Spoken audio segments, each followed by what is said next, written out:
After class 2024 I was expecting surprises, I will not lie. ठीक है, मैं हमेशा अपने स्टूडेंट्स को ये कहती थी कि भाई क्लैट या कोई भी कॉम्पिटिटिव एग्जाम अगर मोनोटोनस हो जाए तो इट्स नॉट ग्रेट इनफ। मतलब उसमें चेंजेस होते रहना चाहिए, कभी इजी पेपर आए कभी डिफिकल्ट पेपर आए।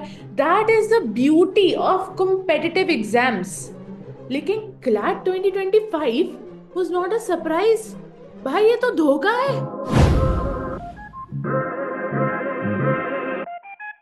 हम सबको हम सबको ये समझ में आ जाना चाहिए था जब इसकी शुरुआत हुई थी। पहले दिन जब इनने सैंपल पेपर रिलीज किया था, क्या था वो? ना सर ना पैर, कुछ भी दिया हुआ है एक ही पैसेज के ऊपर। मुझे तो ऐसा लगता था कि उस पैसेज के ऊपर जिसके ऊपर इन्हें जीके सीआर इंग्लिश के क्वेश्चन दिए थे उसी पे मैथ्स का क्वेश्चन ना दे दें। इतना फनी पेपर था ना वो, इतना फनी पेपर था कि आप उसको क्रिटिसाइज भी नहीं कर सकते। ऐसा लग रहा था कि जैसे किसी 10th क्लास के बच्चे ने बनाया है। सेकंड स्टेज जब हमको समझना चाहिए था, अब क्या समझते, अब तो पहुंच गए थे कंडक्शन।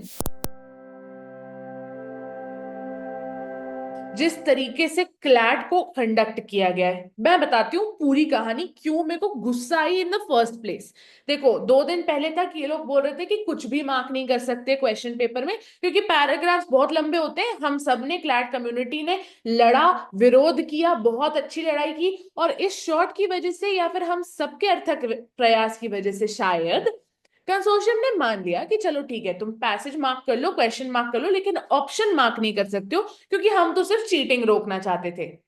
और हमको ये चीज बहुत अच्छी लगी कि कंसोर्शियम हमारी बात समझने की कोशिश कर रहा है, कोई एक्शन ले रहा है, एटसेट्रा एटसेट्रा।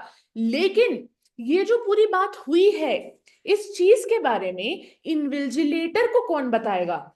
मेरी बुआ। मैं ऐसा क्यों बोल रही हूं? क्योंकि बहुत बड़े बड़े ब्लंडर्स हुए ड्यूरिंग कंडक्शन। एक सेंटर में मुझे किसी एक बच्चे ने बताया कि एक सेंटर में ऐसा हुआ कि उनका एक इन्विजिलेटर आता है क्लास के अंदर, बोलता है कि कुछ भी मार्क करना अलाउड नहीं है, कोई मार्क करते हुए पकड़ा गया तो उसकी शीट ले ली जाएगी। सब बच्चे डर के मारे बिना मार्क करे बढ़िया अपना क्वेश्चन पेपर सॉल्व करना चालू कर देते हैं। उसके बाद 15 मिनट बाद एक दूसरा इन्विजिलेटर आता है, बोलता है नहीं नहीं, मार्क करना अलाउड है, बढ़िया मार्क करो, कोई दिक्कत नहीं है। तो भाई एक दूसरे में ही बात कर लो। कम्युनिकेशन की इतनी गलती क्यों हो रही है, इतनी प्रॉब्लम्स क्यों हो रही है? कंसोर्शियम सबको एक बात क्यों नहीं बता दे रहा है? दूसरी स्टोरी एक दूसरे सेंटर की है जहां पे एक बहुत ही अजीब सी इन्विजिलेटर आती है क्लास में, और वो चिल्ला चिल्ला के बोलती है कि मार्क करना अलाउड नहीं है, मार्क करना अलाउड नहीं है। एंड देन बाय मिस्टेक एक बच्चा खड़ा होता है और वो बोलता है कि नहीं मैम, पैराग्राफ मार्क कर सकते हैं, ऑप्शन नहीं मार्क कर सकते, ये हमको गाइडलाइन में दिया हुआ है। और वो उस बच्चे से क्या बोलती है, तुम्हें क्या मालूम, कंसोर्शियम से मेरी डायरेक्ट बात हुई है, उन्होंने बोला है कुछ भी मार्क नहीं कर सकते, चुपचाप बैठ के पेपर लिखो। तुम सोच सकते हो जिस लेवल की एंजाइटी उस बच्चे को हुई होगी, जिस लेवल की एंजाइटी सबको हुई होगी जब एकदम से उनको पता चला कि वो पैराग्राफ भी मार्क नहीं कर सकते, जिसके लिए लास्ट डे तक हमने लड़ा और हमको लगा कि हम जीत गए। सो जस्टिस फॉर दो स्टूडेंट्स। एंड जो लास्ट स्टेज था, आई गेस अब तक तो हम समझ गए थे कि हमारे साथ भारी मजाक हुआ है ना? कंसोर्शियम ने हमारे मुंह पे फेंक के मारा ये कचरा, जिसको वो प्रोविजनल आंसर की बोल रहे हैं।